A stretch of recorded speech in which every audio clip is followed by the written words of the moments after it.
আপনার জীবনে অর্ধাঙ্গিনীর ভূমিকা কি হতে পারে? আপনি বলবেন সেরকমই যেমন আমার জীবনে রুক্মিণীর ভূমিকা। এটা সত্যি, কিন্তু এটাও সত্যি কথা যে আমার আর রুক্মিণীর এই সম্পর্ক তাকে আরো গভীর করার জন্য অত্যন্ত প্রয়োজনীয় হলো আমরা প্রথমে বন্ধু হই। একজন ভালো স্বামী বা স্ত্রী হবার প্রথম পদক্ষেপ বন্ধুত্ব, অর্থাৎ সখা প্রেম। যতক্ষণ না এক স্বামী স্ত্রী নিজেদের সম্পর্কে বন্ধুত্বের মাহাত্ম্য বুঝতে পারবেন না, ততক্ষণ এই সম্পর্ক যেন অপূর্ণ থেকে যাবে। আর তারপর এই সম্পর্কে জন্ম নেয় সেই অনুভূতি, যেমন অধিকার, যেমন অভিমান। এই দুই ভাবনা যা এই সম্পর্ক ভাঙার প্রথম পদক্ষেপ হয়ে থাকে। সেই জন্য নিজের দাম্পত্য জীবনে অধিকার ফলানোর আগে নিজেকে জিজ্ঞাসা করুন, আপনি কি আপনার জীবনসঙ্গীর সব থেকে ভালো সখা হতে পেরেছেন? সম্পর্ক আরো উন্নত হবে। রাধা রাধা। বিবাহ। একজন নারীর জীবনে বিবাহের গুরুত্ব কতটা? আসুন আমরা কথা বলি রুক্মিণীকে নিয়ে। একজন নারী যিনি পবিত্র মানসিকতা নিয়ে কাউকে ভালোবেসেছেন, তাকে বিয়ে করতে চেয়েছেন।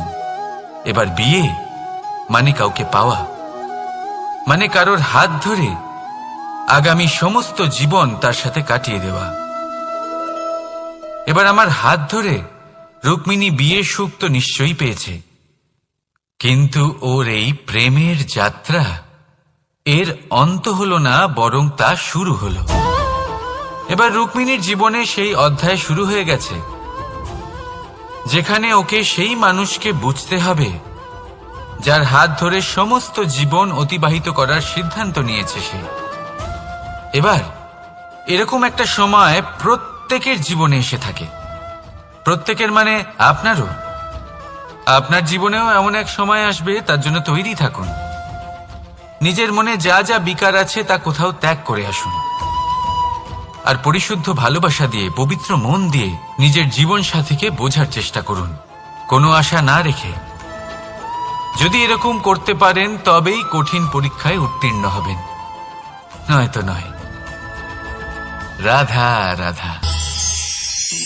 অনেকে আমাকে অনেকবার জিজ্ঞেস করেছেন যে কানাই, রুক্মিণী হলো তোমার অর্ধাঙ্গিনী, তাহলে কেন ওর এই যাত্রা এত কঠিন হলো? কেন তোমার এই অগাধ অখণ্ড ভালোবাসা পাওয়ার জন্য ওকে এত কঠিন পরীক্ষার সম্মুখীন হতে হলো? আসুন আমি আপনাকে একটা কথা বোঝাই। অগাধ অখণ্ড ভালোবাসার এই পথ তা তো কঠিনই হবে।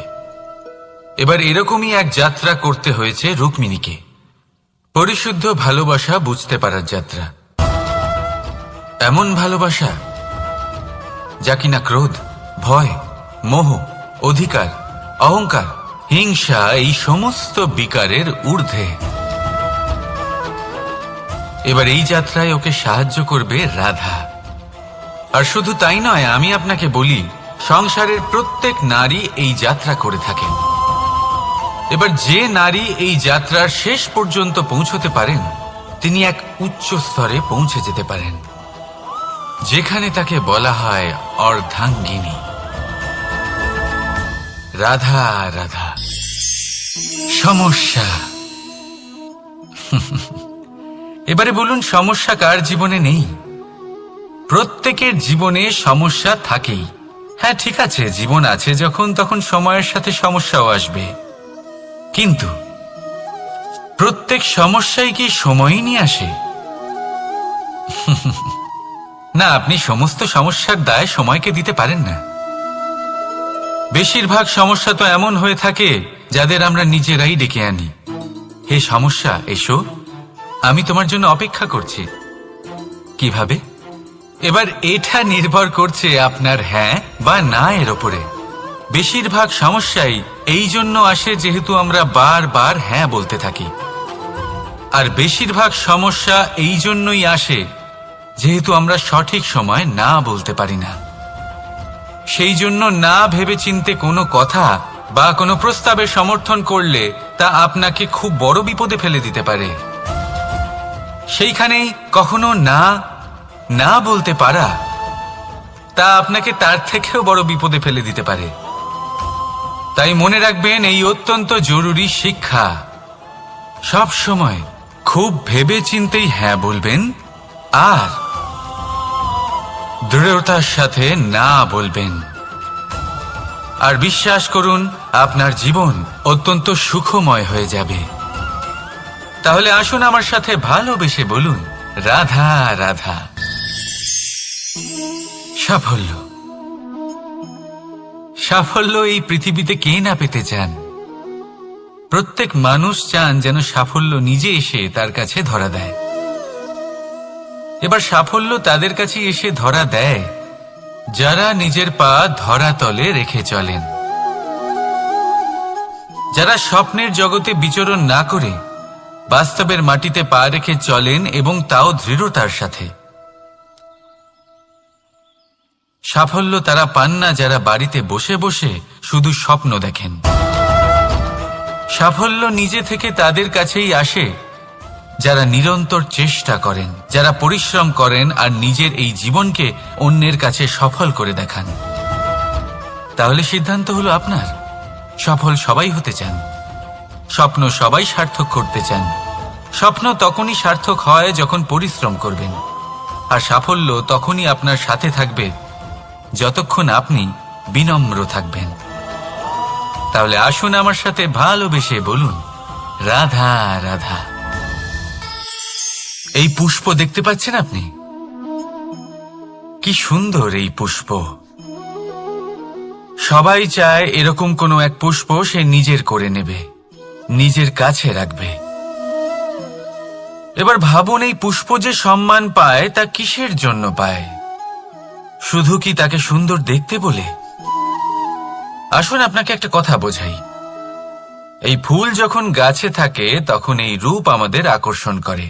এই ফুল দিয়ে যদি আপনি মালা বানান, কোনো মূর্তিতে দেন, তাহলে তা সম্মানের নিদর্শন হয়। এবার এই ফুলই যদি আপনি বিছানাতে ছড়িয়ে দেন, তাহলে সেই দৃশ্য দেখে সেই সুবাসে আপনার মন পুলকিত হয়ে ওঠে। কিন্তু ভাবুন, এই পুষ্পই যদি আপনি চিতায় সাজান, তাহলে এই পুষ্পকে আর কেউ সম্মান করে না। একই রকম কথা, সেই একই পুষ্প এক পরিস্থিতিতে সম্মান পাচ্ছে, এক পরিস্থিতিতে নয়। কেন? কারণ এতেই লুকিয়ে রয়েছে একটা গুরুত্বপূর্ণ শিক্ষা। এর সারমর্ম হলো এটাই যে এই সম্মান ব্যক্তি বা বস্তুকে করা হয় না, সম্মান করা হয় সময় এবং পরিস্থিতিকে।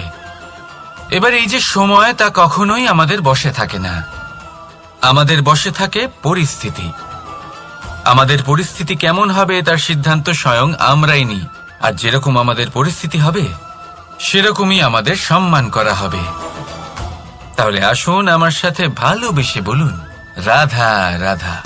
আপনি কখনো কোনো ঝর্ণার ধারে বসে থাকুন আর সেই ধ্বনি শুনতে থাকুন। আহা হা হা, সেই ধ্বনি মনকে শান্ত করে দেয়, আমাদের মধ্যে এক আনন্দের সঞ্চার করে। একেই আমি বলি নৈসর্গিক সঙ্গীত। কখনো ভেবে দেখেছেন এই সঙ্গীত উৎপন্ন করার জন্য জলকে কত পরিশ্রম করতে হয়, কি না করতে হয়? ভেবে দেখুন, সেই জল কোথা কোথা থেকে পড়েছে, কত কত পাথরের সাথে ধাক্কা খেয়েছে, কত তীক্ষ্ণ পাথরের সাথে সম্মুখীন হয়েছে, তাকে কিভাবে পার করেছে, নিজের শরীরের সাথে লেগে থাকা সেই পাথরের সাথে কিভাবে সংঘর্ষ করেছে, কিভাবে সামনে এগিয়েছে। ভাবুন, এই সব কিছু হওয়ার পরেই সেই সঙ্গীত উৎপন্ন হয়েছে। এই ঝর্ণার এই মধুর সঙ্গীত কখনো আপনার কান পর্যন্ত পৌঁছতই না যদি সেই জলের বিরোধিতা করার জন্য সেই পাথর না থাকত। এর সারমর্ম কি হতে পারে? সারমর্ম হলো একটাই, এই সব বাধার সম্মুখীন হন, এদের থেকে দূরে পালাবেন না। কারণ এই বাধা হলো নৈসর্গিক। সবার জীবনে এই বাধা রয়েছে, তার সম্মুখীন হন, জীবনের সামনে এগোন। আর আপনিও নিজের ভেতর থেকে সৃষ্টি করুন এই নৈসর্গিক সঙ্গীত, আর এই সংসারে ছড়িয়ে দিন শান্তি আর প্রসন্নতা। রাধা রাধা। সংসারে নিয়তি অনেক কিছু নির্ধারণ করে, যেমন প্রত্যেকটি জিনিসের সীমারেখা। শরীরের মধ্যে থাকা জল, তার মাত্রাও এই নিয়তি নির্ধারিত করে রেখেছে। কি করে? দেখুন, যদি সঠিক সময়ে আপনি পরিশ্রম করে নিজের ঘাম না ঝরান, তাহলে কিছু সময় পরে আপনার চোখের জল অবশ্যই ঝরবে। কারণ সবকিছু যদি ভাগ্যের জোরে পেয়ে যাওয়া যায়, তাকে কর্মের দ্বারা সামলে রাখতে হয়। যদি পরিশ্রম করতে থাকেন, তাহলে যা পেয়েছেন তা সামলে রাখতে পারবেন, আর যা যা আপনি পেতে চান তা অবশ্যই পাবেন। কিন্তু যদি পরিশ্রমের থেকে দূরে থাকেন, তাহলে যা পেয়েছেন তা তো হারিয়ে ফেলবেনই, আর যা পেতে চান তার তো কোনো প্রশ্নই ওঠে না, আর বয়ে যাবে শুধুমাত্র অশ্রু। এবার সিদ্ধান্ত আপনার। কি ঝরাতে চাইবেন আপনি? ঘাম নাকি অশ্রু? রাধা রাধা। এই জীবনে মানুষ শুধু তিনটি জিনিসের পেছনে ছোটে: ছায়া অর্থাৎ সঙ্গী সম্মান, কায়া অর্থাৎ সুন্দর বলিষ্ঠ শরীর, আর তৃতীয় হল মায়া অর্থাৎ ঐশ্বর্য। এবার অবাক করার মতো বিষয় হলো, সময় এলে পরে এই তিনটি বস্তুই সবার আগে আপনাকে ত্যাগ করে। অন্ধকারে ছায়া আপনাকে ত্যাগ করে, বার্ধক্যে কায়া আপনাকে ত্যাগ করে, আর অন্তিম সময়ে মায়াও আপনাকে ত্যাগ করে। এগুলো কিছুই কাজে আসে না যার পেছনে আপনি সারা জীবন দৌড়েই যাচ্ছিলেন। যদি কিছু কাজে লাগে, তা হলো আপনার প্রেমপূর্ণ ব্যবহার যা আপনি সংসারকে দিয়েছেন। এ হলো সেই প্রেম যা অন্ধকারে প্রদীপ হয়ে আপনাকে আলো দেবে। এ হলো সেই প্রেম যা বার্ধক্যে হাত রূপে আপনাকে শক্তি দেবে, সহায়তা করবে। আর যখন আপনার কাছে অর্থ থাকবে না, তখন এই প্রেমই আপনাকে সামর্থ্য যোগাবে। জীবনে যদি কিছু উপার্জন করতে চান, তাহলে শুধু প্রেম উপার্জন করুন। যদি আপনিও আমার মতো দূরের কথা ভাবতে চান, তাহলে শুধুমাত্র প্রেম উপার্জন করুন। আর এখন এই প্রেম ভাব নিয়েই বলুন, রাধা রাধা। কখনো প্রদীপ জ্বালাতে গিয়ে আপনার হাত পুড়ে গেছে? একবার মনে করে দেখুন সেই অনুভূতি। এক্ষুনি মনের মধ্যে যন্ত্রণার এক অনুভূতি বয়ে যাবে। কখনো হাঁটতে হাঁটতে পায়ে কাঁটা ফুটে গেছে? মনে করুন, এক্ষুনি মনের মধ্যে যন্ত্রণার এক অনুভূতি বয়ে যাবে। এরকম কেন হয়ে থাকে? কষ্ট তো শুধু তখন হয়েছিল, কিন্তু যদি আজ মনে করেন, তাহলে সেই যন্ত্রণা আপনার মনে মাথায় থেকেই যায়। এরকম কেন হয়ে থাকে যে জীবনে যখনই আমরা যন্ত্রণার অনুভব করি, তারপর আমরা সেই যন্ত্রণা নিজের সাথে বহন করে নিয়ে চলি? কারণ হলো একটাই, চিন্তা। কোনো যন্ত্রণাই এতটা কষ্ট আমাদের দেয় না যতটা কষ্ট এই চিন্তা দেয়। তাহলে এই চিন্তা ত্যাগ করুন, আর ভাবুন যে কিভাবে নিজেকে সব সময় আনন্দে রাখা যায়। আর অতীতকাল এবং ভবিষ্যতের চিন্তা ছেড়ে দিন, এই বিষয়ে ভাবাই ছেড়ে দিন। শুধুমাত্র এটা ভেবে নিন যে আজ আমায় নিজেকে আনন্দে রাখতে হবে, যে করেই হোক। এটা করা শুরু করে দিন। তারপর আপনি দেখবেন আপনার কাল, পরশু, পরের সপ্তাহ, সমস্ত মাস, সমস্ত বছর, পরের বছর, সম্পূর্ণ জীবন আপনি শুধুমাত্র প্রসন্নতাই পাবেন। এবার আসুন এই প্রসন্নতার সাথেই বলুন, রাধা রাধা। কখনো ভেবে দেখেছেন আমরা জিহ্বার সাথে সাথে কান কেন পেয়েছি? এবার আপনি বলবেন, এ তো সহজ কথা, যাতে আমরা কথা বলার সাথে সাথে শুনতেও শিখি। এবারের আরো একটা গুরুত্ব আছে। আগে আমাকে বলুন, নিজের প্রশংসা শুনতে কার না ভালো লাগে? সবারই ভালো লাগে। এটাই হলো মূল কথা। যদি এই কান দিয়ে আপনি নিজের প্রশংসা শুনতে চান, তাহলে সর্বপ্রথম এই জিহ্বা দিয়ে অন্যের প্রশংসা করতে শিখুন। এবার প্রশংসার বিষয়ে একটা অত্যন্ত গুরুত্বপূর্ণ কথা আপনাদের বলি। কখনো যদি কারোর প্রশংসা আপনি করেন, তাহলে সবার আগে সেই ব্যক্তির উৎসাহ বেড়ে যায়। আর তারপর নিজে যদি ভেবে দেখেন, তাহলে নিজের মনেও সন্তুষ্টি আর প্রশান্তি চলে আসে। আর একবার যদি এই মন প্রশান্তিতে ভরে যায়, তারপরে কেউ প্রশংসা করুক বা না করুক, কিচ্ছু যায় আসে না। সেই জন্য সবসময় অন্যের সম্মান করবেন, স্নেহ করবেন, প্রশংসা করবেন, সুখ ভাগ করে নেবেন। যার মধ্যে যেটা ভালো আছে তা বলুন, তাকে মনে করান তিনিও ভালো, তার উৎসাহ বাড়িয়ে তুলুন। তিনি জীবনে সামনে এগোবেন, আর এই ব্রহ্মাণ্ড আপনাকে কখনো পিছিয়ে থাকতে দেবে না। রাধা রাধা। সত্য এবং অসত্য দুটোর মধ্যে পার্থক্য কি আছে? পার্থক্য হলো অ অক্ষরটার। এবার অ দিয়ে হতে পারে আরম্ভ, অ দিয়ে হতে পারে অন্ত। সত্য হলো সেটা যেখানে সমস্ত পথের আরম্ভ হয়, অসত্য সেটা যেখানে সমস্ত পথের শেষ হয়। এবার এরা চলতে হয়তো পারে না, কিন্তু তাও ছাপ রেখেই যায়। সত্য সেই ছাপ রেখে যায় যা একটা উজ্জ্বল উৎকৃষ্ট উদাহরণ হতে পারে, আর অসত্য সেই উদাহরণ তৈরি করে যা একটা কলঙ্কিত ইতিহাস তৈরি করে। এখন আপনি আগামী সময়ের জন্য কেমন ছাপ রেখে যাবেন, এই সিদ্ধান্ত পুরোপুরি আপনার। রাধা রাধা। চলুন একটা প্রশ্ন করি। কোনো মানুষকে জিজ্ঞাসা করবেন যে সে মূর্খ, অলস, বিবেকহীন, অসফল, এইসব বিশেষণ দিয়ে নিজেকে পরিচিত করতে চাইবে? না। কাউকে জিজ্ঞাসা করুন, আপনি কি মূর্খ? না। আপনি কি অসফল হয়েছেন? না। আপনি কি বিবেকহীন? না। এবার বলুন, আপনি জীবনে মূর্খ ও বিবেকহীন হবার জন্য কোনো ভালো পরিকল্পনা বানিয়েছেন? উত্তর পাবেন না।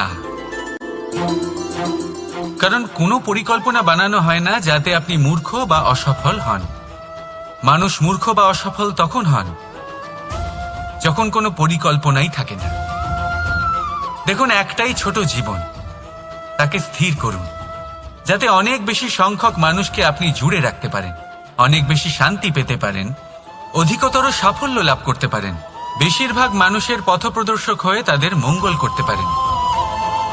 অসফল হয়ে বাড়িতে বসে থাকার চেয়ে ভালো হলো যে আপনি একটা পরিকল্পনা করে অসফল হন, কারণ তখন আপনার কাছে আরও একটা বিকল্প থাকবে, একটা নতুন পরিকল্পনা বানানোর, তাকে সার্থক করার।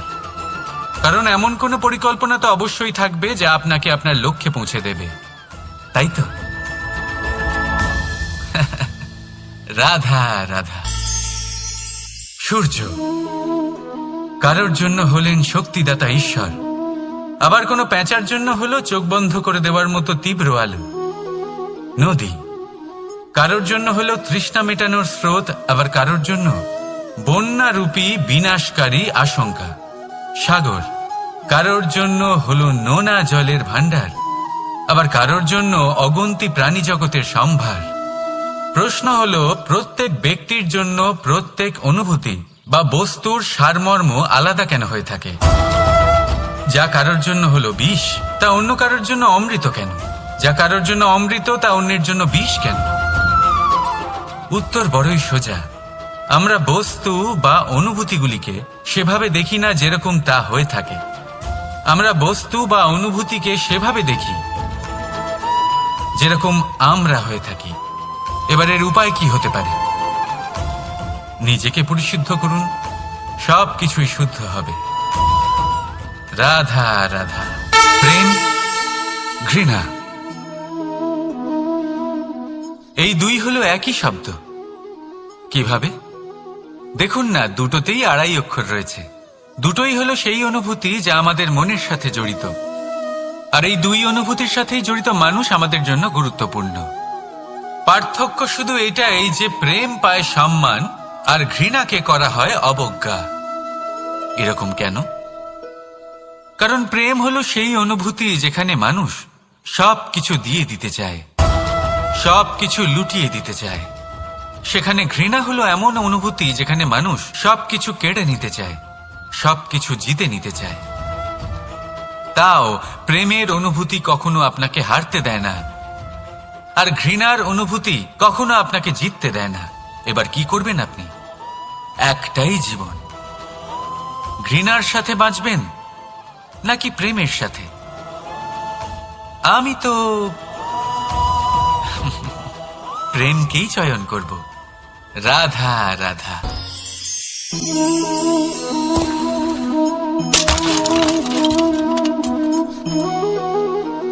এ কি হলো? আমি আঘাত পেতেই এটা হাত থেকে পড়ে গেল কেন, ভেঙে গেল কেন? এবার আপনি বলবেন এরকমই তো হয়ে থাকে এই জীবনে, এই সংসারে। আঘাত লাগার পরে আমাদের হাতে যা থাকে তা পড়ে যায়, যা তৈরি হয় তা ভেঙেও যায়। কিন্তু এটা কি সত্যি? আপনাকে একটা কথা বলে রাখি, আঘাত পেয়ে পড়ে যাবার পরে সংসারের যে কোনো বস্তুই হাত থেকে পড়ে যাক না কেন, সাফল্য অবশ্যই আসে। যতই খারাপভাবে আপনি পড়ে যান, আপনি আঘাত পান, ভবিষ্যৎ অবশ্যই ভালো হবে। কারণ এই আঘাত, অসফলতা, এই অসুবিধা, এগুলো আমাদের এমন ভাবে পরিশুদ্ধ করে যেমন আগুন সোনাকে করে থাকে। সেই জন্য জীবনে শুধু সামনে এগোতে থাকুন, দৃঢ়তার সাথে এগোতে থাকুন, আর কখনো আঘাত পেয়ে পড়ে যেতে ভয় পাবেন না। কারণ এটা আসন্ন সাফল্যের সংকেত। আর সাফল্য তখনই আসবে যখন আপনি পড়ে যাবেন, যখন আপনি আবার উঠে দাঁড়াবেন এবং আপনি আবার জীবনে সামনে এগোতে থাকবেন। রাধা রাধা। সময় অত্যন্ত কঠোর প্রভু।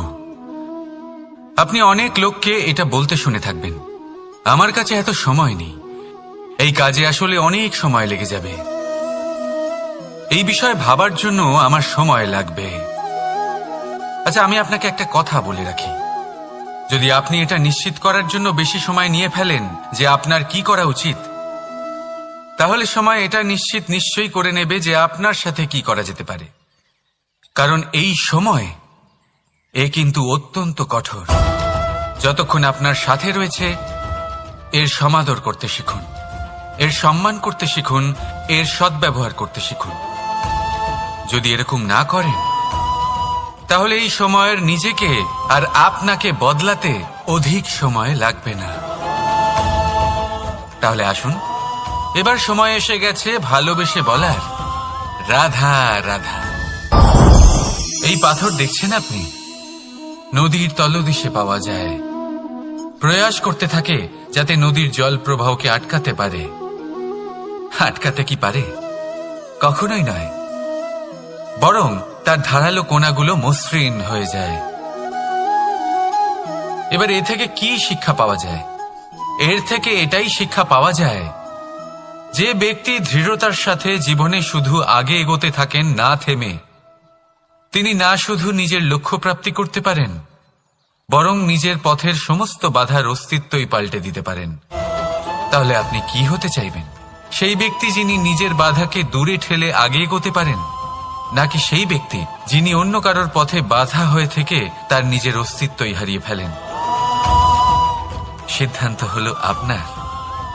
রাধা রাধা।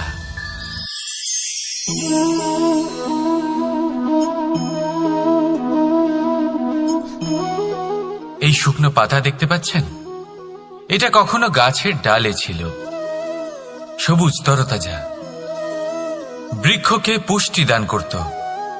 কিন্তু যেই এটা শুকিয়ে গেল, যেই ও পুষ্টি সরবরাহ করা বন্ধ করে দিল, ওকে ফেলে দেওয়া হলো। এবার আপনি বলবেন এটাই তো হলো সত্যি, এটাই তো হলো সংসারের তিক্ত সত্যি। এই সংসার ততক্ষণ পর্যন্তই আপনাকে নিজের সাথে রাখবে যতক্ষণ আপনি নিজেকে উপযুক্ত বানিয়ে রাখতে পারবেন। আমি এটা বলবো না যে এটা হলো মিথ্যে, কিন্তু এটা অবশ্যই বলবো যে এটা সম্পূর্ণ সত্যি নয়।